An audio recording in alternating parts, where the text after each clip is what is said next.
Assalamualaikum. Hello and warm welcome to all of you. Dear students, today I am here with part 10 of history chapter number 1, the rise of nationalism in Europe. In the previous lecture, we had discussed romanticism and nationalism. Today we are going to discuss hunger, hardship and popular revolt in the period of 1830s in Europe. The 1830s were called the years of great economic hardship in Europe due to the following reason. Number one, there was a rapid increase in population during the first half of 19th century, which led to widespread unemployment in Europe. Number two, the unemployed rural people migrated from villages to cities for purpose of earning, and this worsened the living condition in town. Number three, cheap machine-made goods from England made it impossible for the small producer to compete with industrial product.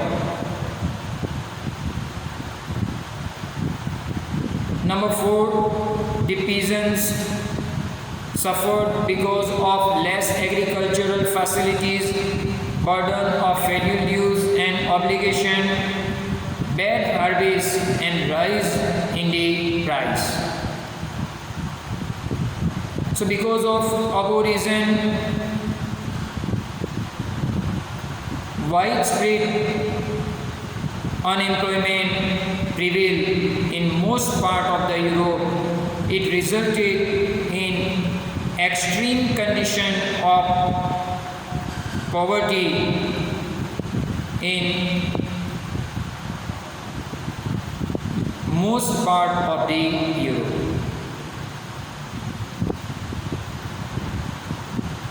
Now, the popular revolt.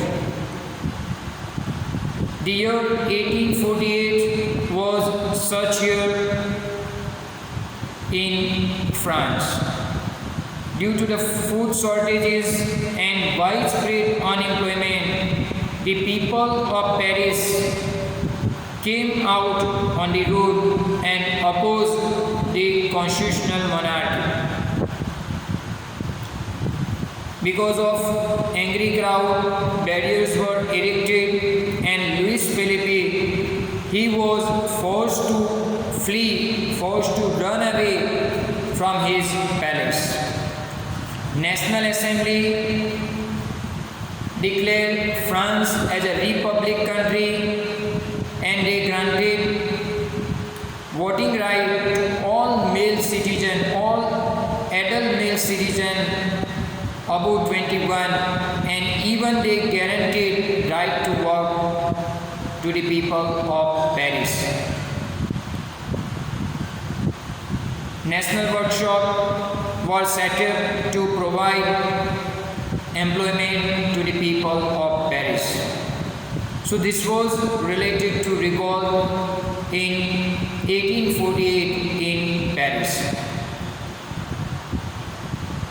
Earlier to this, there was also revolt in the year 1845. The weavers in Silesia,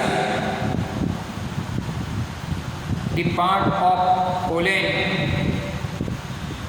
the weavers of Silesia started revolt against contractor who was supplying them raw material and giving them order for finished textile. But the contractor reduced the payment of the weaver, and that is why the Silesian people started revolt against contractor. In this village, Silesian village, 18,000 people were living, and most of them they were engaged in weaving.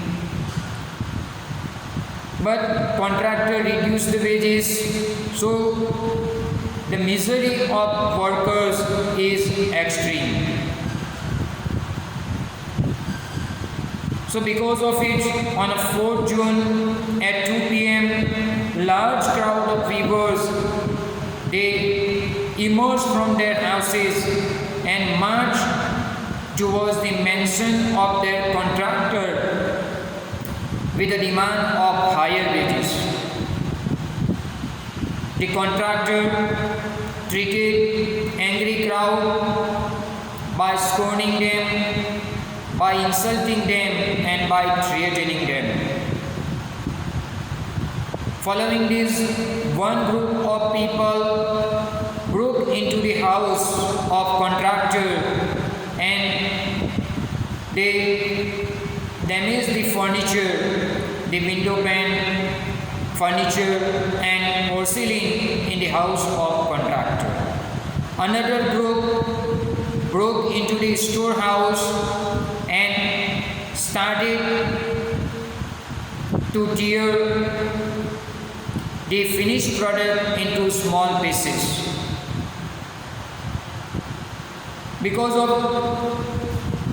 the activity of angry crowd, the contractor ran away from his house and tried to take shelter in neighboring village, but the neighboring village people refused to give him shelter. But the noticeable thing is that the contractor returned with a company of soldiers after 24 hours, and then after there was a clash between the soldier and the weavers, and in that clash 11 people were shot by the army. So these two are the example of popular revolt during 1830s in France. And this revolt, actually it was because of widespread unemployment and shortage of food in most part of the Europe. With this, I would like to conclude my today's lecture. Thank you very much. Allah Hafiz.